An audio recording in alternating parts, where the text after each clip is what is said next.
अकरम सल्लल्लाहु अलैहि वसल्लम की जिंदगी देखें। रसूल अकरम जैसे जवान हुए तो अल्लाह के रसूल ने बाकायदा शादी की, निकाह किया।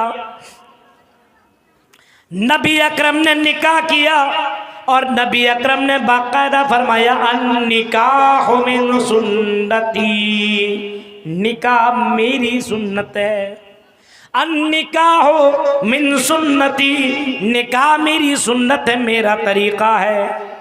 पता ये चला निकाह करना नबी से साबित है, गर्लफ्रेंड रखना ये नबी से साबित नहीं, बॉयफ्रेंड रखना ये नबी की बीवियों और बेटियों की आदत नहीं। ओ नबी के तरीके को ना मानने वालों, जो नबी का तरीका फॉलो न करे, गर्लफ्रेंड रखने वालों, याद रखना जो सुकून बीवियां दे सकती है वो सुकून तुम्हारी गर्लफ्रेंड नहीं दे सकती है। अन निकाह मिन सुन्नती, निकाह मेरी सुन्नत है, आपने फरमाया और आपने करके दिखाया। आज हमारे यहां वो हो रहा है, शादी से पहले अपने ही से सेलेक्ट करता है।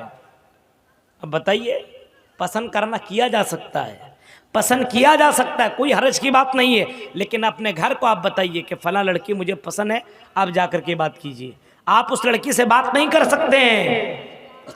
एक एक साल तक बात की जा रही है, मुलाकातें हो रही है, कभी यहाँ कभी उस पार्क में, कहीं दार्जिलिंग, कभी यहाँ कभी वहाँ, और उसके बाद में मौलवी साहब अन्निकाह मिन सुन्नती ये करता है, बाद में निकाह कर लिया। निकाह नहीं है ये ज़िनाकारी है, ज़िनाकारी।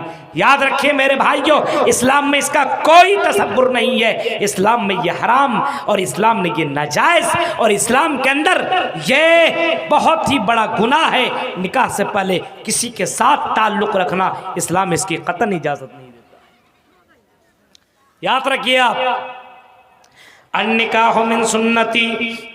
अल्लाह के नबी के पास 3 आदमी आए, बुखारी शरीफ के अल्फाज हैं, सलासतु रहतिन। नबी के पास 3 लोग आए। जब वो तीनों के तीनों नबी अकरम सल्लल्लाहु अलैहि वसल्लम के पास आए तो नबी अकरम घर के अंदर मौजूद नहीं है, नबी अकरम अपने घर में नहीं है। लोगों ने अल्लाह के नबी के घर के अंदर दस्तक दी, दरवाजा को खटखटाया, आवाज अंदर से आई, कौन? फरमाया कि हम नबी से मिलने आए हैं, हमें नबी से मिलना है, कुछ अहम बात पूछनी है, कोई अहम मसला हमें जानने की ज़रूरत है। जवाब आया कि अल्लाह के रसूल घर के अंदर नहीं है, अल्लाह के नबी कहीं बाहर निकले हुए हैं। अच्छा, बाहर निकले? हाँ। इन तीनों ने पूछा कि हम कुछ पूछने के लिए आए, आप बता सकते हैं? नबी की बीवियों ने कहा, हजरत आयशा ने, बताइए क्या बात है, क्या पूछना, बोलिए। इन तीनों ने कहने की कोशिश की और तीनों ने कहा कि अल्लाह के नबी की इबादत के बारे में हमें बताइए कि अल्लाह के नबी इबादत किस तरीके से करते हैं, हमें ज़रा बताइए, नबी की इबादत कैसी है, ये बताइए, नबी इबादत किस तरीके से करते हैं। तो हज़रत आयशा ने बताया, नबी इबादत करते हैं इस तरीके से, घर में भी रहते हैं, बाहर भी जाते हैं, बीवी से मिलते हैं, नमाज भी पढ़ते हैं, सारा काम बताया कि ये सारा काम करते हैं। लेकिन उन लोगों को इत्मीनान नहीं हुआ, अरे नबी कहाँ और हम कहाँ? नबी तो बख्शे बख्शाए हुए, उनको इबादत की क्या पड़ी हुई है, उनको क्या इबादत को पड़ी? इबादत नहीं भी करेंगे तब भी चलेगा, लेकिन हमारा थोड़ी चलेगा। उन तीनों में से एक ने बोला कि आज के बाद मैं पूरी रात जागता रहूंगा। सुनिए, एक ने फैसला कर लिया, क्या करूंगा? ठंडी हो, गर्मी हो, बरसात, कोई फर्क नहीं पड़ता, क्योंकि अल्लाह को रात की नमाज बहुत ही ज्यादा पसंद है, इस वजह से मैं पूरी रात इबादत करूंगा, पूरी रात नमाज पढ़ूंगा, तिलावत करूंगा, अल्लाह से माफी मांगता रहूंगा। एक ने ये कहा। दूसरा कहता, अच्छा मैं आज के बाद रोजाना रोजा रखूंगा, कभी भी रोजा नहीं छोड़ूंगा, क्योंकि रोजा भी अल्लाह को बहुत पसंद है। रोजा रखूंगा, रोजा नहीं छोड़ूंगा, रोज रखूंगा, क्योंकि अल्लाह को रोजा बहुत ही ज्यादा पसंद है, इस वजह से मैं रोजा नहीं छोड़ूंगा। तीसरे ने कहा, चलो ठीक है, तुम 2 काम किए। तीसरे ने कहा कि मैं लड़कियों के चक्कर ही में नहीं पड़ूंगा, अना आतज़िलुन्निसा, मैं लड़कियों से दूर रहूंगा, मैं निकाह नहीं करूंगा, शादी नहीं करूंगा, लड़की के चक्कर में रहूंगा ही नहीं। इस वजह से मैं इबादत दिन में भी करूंगा, रात में भी करूंगा, इस झंझट से मैं दूर रहूंगा, मैं मुतमईन रहूंगा, लड़कियों के चक्कर में नहीं पड़ूंगा। तीनों ने ये फैसला किया और वहां से निकल गए। अल्लाह के नबी घर आए, नबी अकरम सल्लल्लाहु अलैहि वसल्लम को पता चला कि 3 लोग आए थे और 3 लोगों ने इस तरीके से बातें कही और उसके बाद वो लोग चले गए। आपने तमाम सहाबा को बुलाया, जितने अगल बगल में लोग थे बुलाया और आपने खुतबा दिया। सुनिए, नबी के तरीके को फॉलो नहीं करोगे, पूरी रात नमाज पढ़ोगे बेकार, पूरे साल भर रोज़ा रखोगे बेकार। हाँ, नबी के तरीके को फॉलो नहीं करोगे तो आपकी इबादत भी आपके मुंह पर मार दी जाएगी, आपका अमल कबूल नहीं होगा, आपकी इबादतें आपके मुंह पर मारी जाएगी और इबादत बेकार हो जाएगी। नबी ने पूरे सहाबा को बुलाया, सारे इर्द गिर्द वाले जितने लोग थे सारे के सारे लोग आए, सारे के सारे लोग आए और अल्लाह के नबी अकरम सल्लल्लाहु अलैहि वसल्लम ने उनके दरमियान में खुतबा दिया। और खुतबा देने के दौरान आपने फरमाया, सुनो ओ मेरे भाई, ओ मेरे सहाबा, ओ मेरे दोस्तों, सुनो, आई मेरे दोस्तों, इन्नी अख्शाकुम लिल्लाह, तुम में सबसे ज्यादा डरने वाला अल्लाह से मैं हूँ, सबसे ज्यादा अल्लाह से मैं डरता हूँ, मुझे अल्लाह से बहुत ही ज्यादा डर है, अल्लाह का खौफ मुझे बहुत ही ज्यादा है। मैं अल्लाह से तौबा इस्तिग़फ़ार 1 मरतबा नहीं, 2 मरतबा नहीं, बल्कि दिन भर 24 घंटे के अंदर 100 से ज्यादा मरतबा अल्लाह से तौबा इस्तिग़फ़ार करते रहता हूँ, अल्लाह से सबसे ज्यादा डरता हूँ, वातक़ाकुम लिल्लाह, और सबसे ज्यादा अल्लाह से तक़वा रखने वाला हूँ। खौफ इलाही मेरे दिल के अंदर सबसे ज्यादा है, सबसे ज्यादा तक़वा वाला, सबसे ज्यादा गुनाहों से बचने वाला अगर कोई है तो वो है जनाबे मुहम्मदुर रसूलुल्लाह।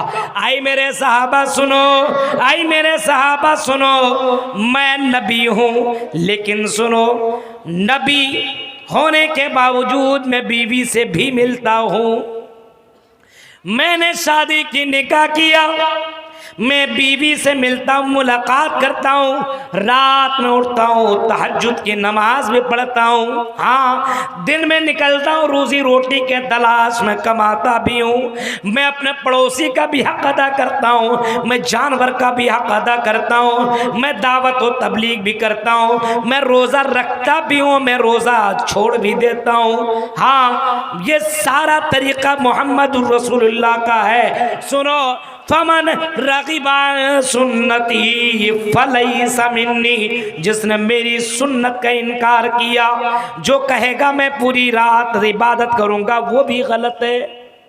पूरी रात इबादत करने वाला जन्नत में नहीं जाएगा, क्योंकि नबी का ये तरीका नहीं कि पूरी पूरी रात इबादत करे, अपने बीवी का हक मार दे, अपने ऊपर जुल्म करे। अल्लाह ने ये करने का हुक्म नहीं दिया कि पूरी रात इबादत की जाए। अब बताइए, पूरी रात अगर जलसा हो तो आदमी फजर की नमाज पढ़ेगा, फजर की नहीं पढ़ पाएगा, कल जाग पाएगा, कमा पाएगा, बीवी को खिलाएगा, बच्चे को खिलाएगा। मेरे भाइयों जरा तसव्वुर कीजिए, अल्लाह के नबी ने एक तरीका बताया कि सुनो, पूरी रात इबादत करने वाला भी बेकार, गलत, उसकी पूरी रात की इबादत उसके मुंह पे मार दी जाएगी।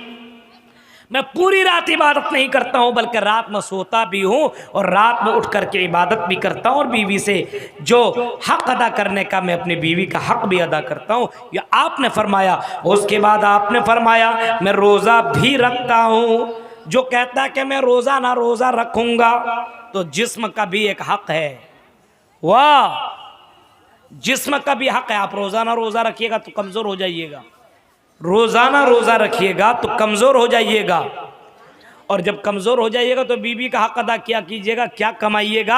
आपके बच्चे कटोरा लेकर के भीख मांगेंगे। इस्लाम इससे इजाज़त नहीं देता है कि पूरा पूरा दिन रोज़ा रखा जाए। एक महीना फ़र्ज़ है रोज़ा, वो तो रखना ही है। उसके अलावा 11 महीने में ये नहीं कि आप कंटिन्यू रोज़ा रखिए। अगर आपके पास बहुत ताकत हो तो हफ्ते में 1 दिन या 2 दिन आप रोज़ा रख सकते हैं, लेकिन उससे ज़्यादा अगर आप रोज़ा रखने की कोशिश करेंगे तो कमज़ोर हो जाएंगे और अपने बीवी का हक अदा नहीं कर पाएंगे। इस्लाम इसकी कतई इजाज़त नहीं देता है। आपने फरमाया मैं रोज़ा रखता भी हूँ और रोज़ा छोड़ता भी हूँ। इस वजह से जो कंटिन्यू रोज़ा रखता है वो भी गलत, रोज़ाना रोज़ा रखने वाला भी गलत। ज़रा तसव्वुर करो मेरे भाइयों, सोचिए, जो कंटिन्यू रोज़ा रखता है वो भी गलत। और जो आदमी ये कहता है कि मैं बीवी से दूर रहूंगा, शादी नहीं करूंगा, निकाह नहीं करूंगा, ये भी गलत। ये भी तरीका मोहम्मद रसूलुल्लाह का नहीं है। निकाह मेरी सुन्नत है, अन निकाह मिन सुन्नती, निकाह मेरी सुन्नत है। फमन रगिबा अन सुन्नती फलैसा मिन्नी, जिसने मेरी सुन्नत का इनकार किया वो मुझ में से नहीं है, मुझ में से नहीं है। अब इस वाक़या से आप पता चला ये बहुत सारे मसला निकलेंगे कि आप अपने मन के मुताबिक कुछ भी नहीं इस्लाम में कर सकते हैं। मन के मुताबिक नहीं चलेगा, बल्कि चलेगा तो अल्लाह के रसूल के मुताबिक चलेगा। अल्लाह मैं युतीर रसूल, जिसने रसूल की इताअत की, फ़क़द अता अल्लाह, उसने अल्लाह की इताअत की। रसूल की इताअत का मतलब अल्लाह की इताअत, पीर की इताअत का मतलब नहीं अल्लाह की इताअत। रसूल की इताअत का मतलब है अल्लाह की इताअत, अल्लाह की फरमाबरदारी। अब आप अपने आप में सोचिए, सुबह से लेकर के शाम तक जोड़िए, तुम अल्लाह के रसूल की कितनी इताअत कर रहे हैं। अल्लाह के रसूल सुबह में उठते थे, फजर की अजान सुन करके अजान का जवाब दिया करते थे। क्या आप फजर के अजान का जवाब देते हो? अजान का जवाब का मतलब मालूम है ना? मौज़िन कहे अल्लाहु अकबर, तो तुम भी कहो अल्लाहु अकबर, अल्लाहु अकबर। यानी मौज़िन जो जो जुमला दोहराए वो जुमला आप भी दोहराइए। आज़ान सुनने के बाद उठो, वजू बनाओ, मस्जिदों में निकलो।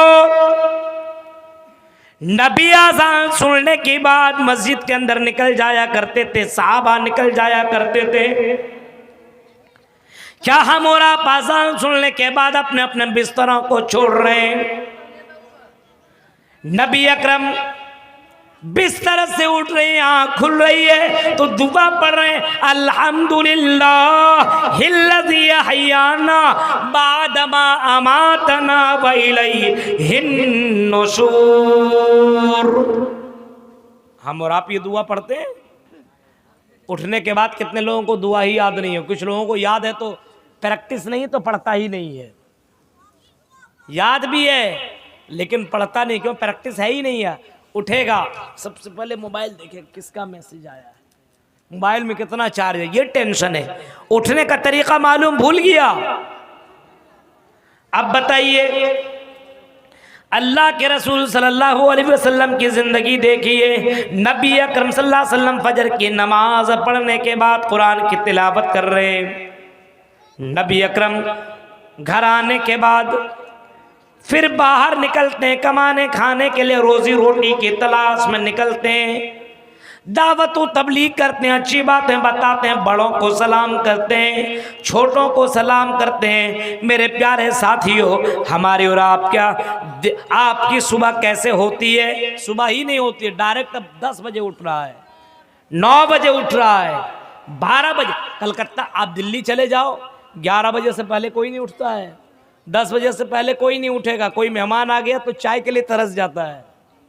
शहरों का हाल देखिए, क्योंकि उसकी बीवियां 2-2, 3-3 बजे तक जागती है। बम्बई का हाल देखिए, 12 बजे से पहले कोई सोता ही नहीं। बम्बई में कोई नहीं सोएगा, 1-2 बजे तक आराम से। जब 2 बजे सोएगा, 3 बजे सोएगा, आप बताइए कितना बजे उठेगा? 2 बजे सोएगा तो 12-1 बजे, 11-12 तो बज ही जाएगा। अब आप सोचिएगा सुबह में फजर उठने के बाद हमको चाय बीवी दे दे, चाय देगी वो?